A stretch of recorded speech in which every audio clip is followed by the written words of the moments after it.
Let's drop the pretense. A few days ago, Israel's finance minister Bezalel Smotrich stood before a crowd and said the quiet bit out loud. The fighting will not end until hundreds of thousands of Gazans leave and Syria is partitioned, not de-escalated, not demilitarized, partitioned. This isn't about terrorism.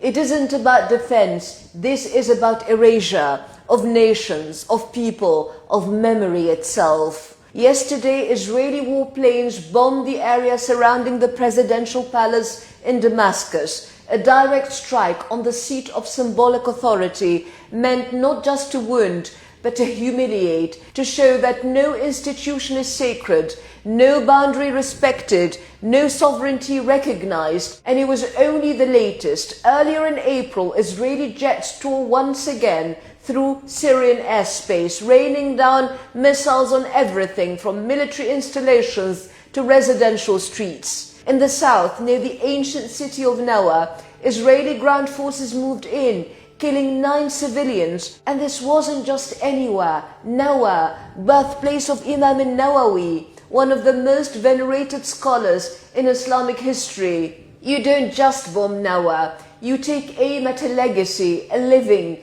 breathing cultural inheritance that spans continents and centuries. Not far off, you'll find Tel el-Jabia, where Caliph Umar once received the keys to Jerusalem.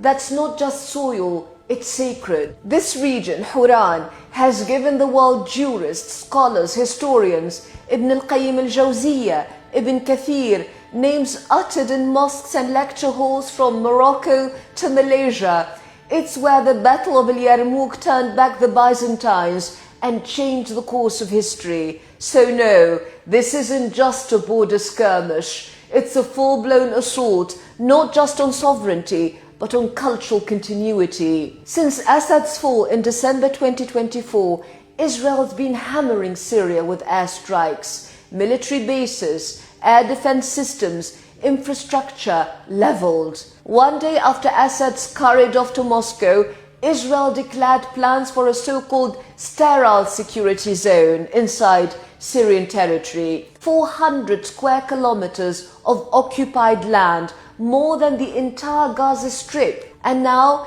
Israeli troops are stationed on Mount Hermon.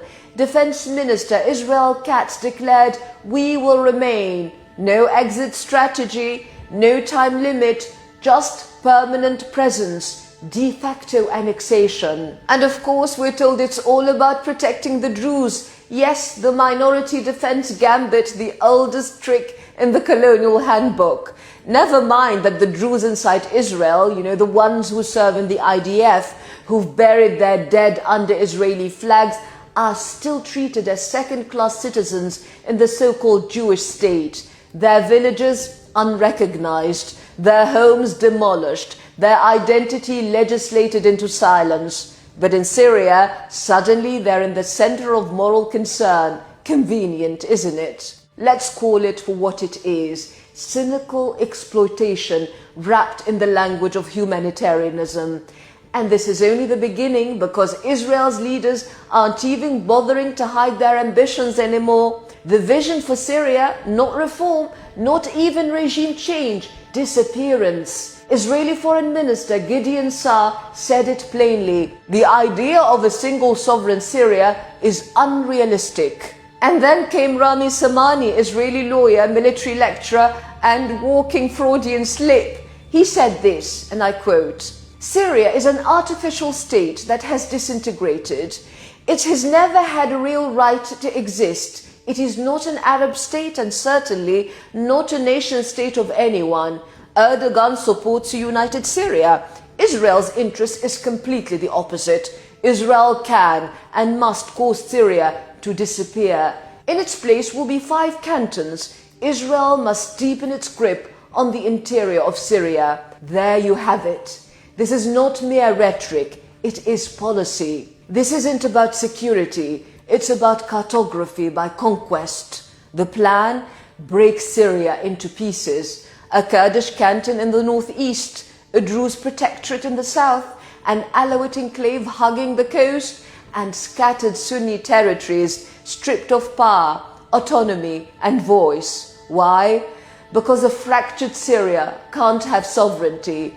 A powerless Syria can't resist the occupation of its lands, and a voiceless Syria won't defend itself, let alone Palestine.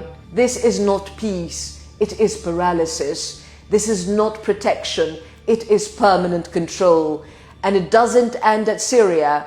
Israel's sights are shifting north to Turkey. Why? Because Ankara still supports a united Syria, and that makes them inconvenient. The message of the strikes near Nawa wasn't just for Damascus, it was for Erdogan. This is our sphere now. And how has Syria's new leadership responded? With restraint. President Ahmed al-Shara has tiptoed around escalation. He's talked about upholding the 1974 separation agreement.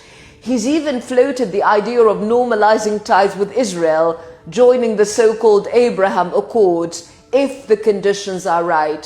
In exchange, more airstrikes, more ultimatums, and a demand to silence all Palestinian political activity on Syrian soil. Israel's position is unmistakable. There is no room for Syrian sovereignty. A nation reeling from decades of war is told it must sacrifice not only its independence, but its alliances, its memory, its voice. Yet something is stirring in Syria. The funeral of the 9 slain in Nawa became a procession of defiance. Across the country, Syrians poured into the streets. The fatigue of war is giving way to a new resolve. A generation that once lost hope is finding it again, not in governments, but in the land itself. Because Syria is not merely a state, it is a civilization. It is the cradle of empires, the graveyard of invaders. It endured the Crusades, repelled colonialism, and rose against tyranny. Its wounds are many, but its spirit endures. The enemy may be powerful, but the land remembers. Israel's strategy, for all its calculation, is built on a fatal illusion that a nation can be erased by redrawing maps and dropping bombs. But Syria is not just territory. It is Nawa and Yarmouk, Ibn Kathir and Saladin, Sultan Basha al-Atrash and Khalid ibn al-Walid. It is history made flesh, dignity engraved in the soil. Syria will not disappear. It will not fragment quietly, and its people, however battered, are awakening. What Israel has unleashed in southern Syria is not submission, it is remembrance. For Syrians and Palestinians, the struggle is shared, the wound is one, and history, long witness to the rise and fall of empires, remains on their side.